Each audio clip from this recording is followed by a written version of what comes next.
But is there a way to go past this illusion? I have no idea. But when you know that what you see is an illusion, how can you not want to go beyond it to its reality, its truth? All the unanswered questions have a direct bearing on life, on every moment of it. So what do? We can't stop time while we try to figure things out. Who are we? Where do we come from? What are we here for? Even as we carry these accursed questions, procliate voprosi, as the Russian authors of old called them, how do we live in the meanwhile? One can cast the questions aside and live as if they did not exist. Perhaps one can. People do, or at least seem to. But if these questions matter to you, and you don't know where to look for the answers, then one has, before anything else, to instantly solve the problem of the meanwhile.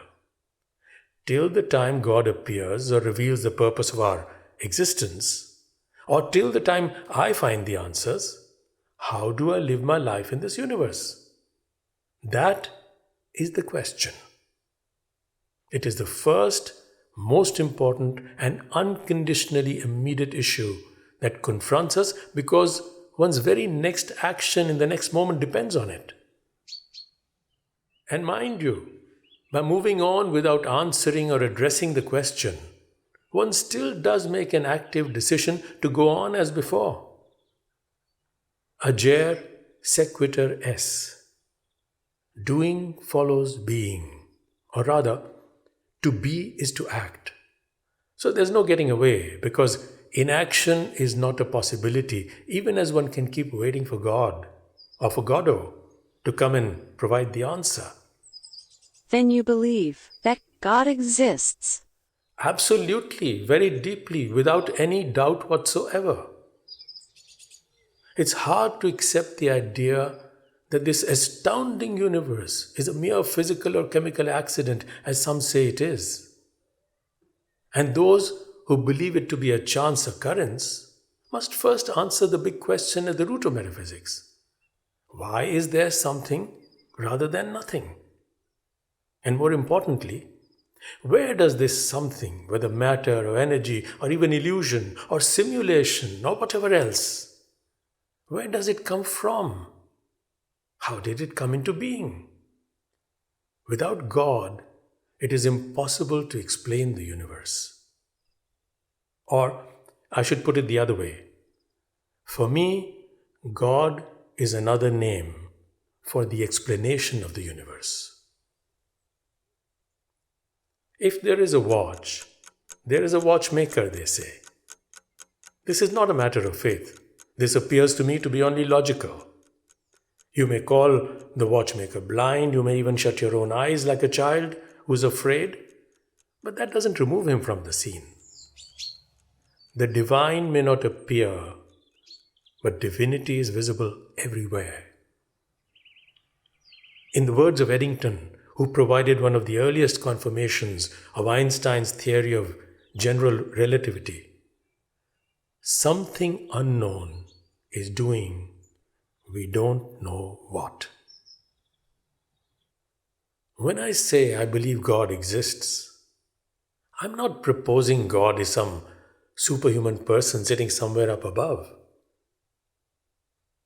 An ancient idea that has appeared in many cultures at many points in time suggests that this staggeringly phenomenal cosmos that we see around us, not inert but alive, responsive and interactive, present everywhere, may itself be that primal consciousness.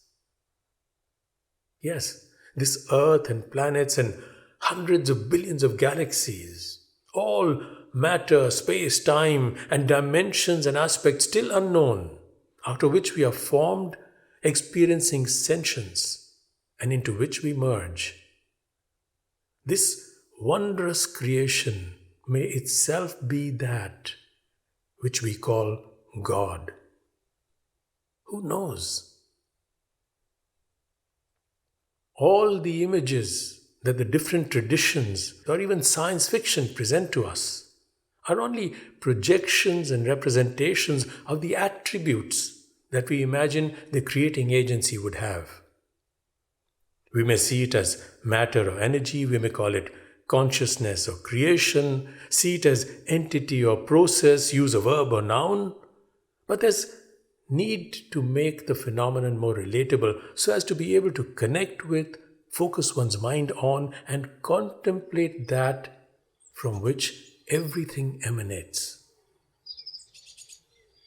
It is difficult to think of God only as an idea, an abstraction.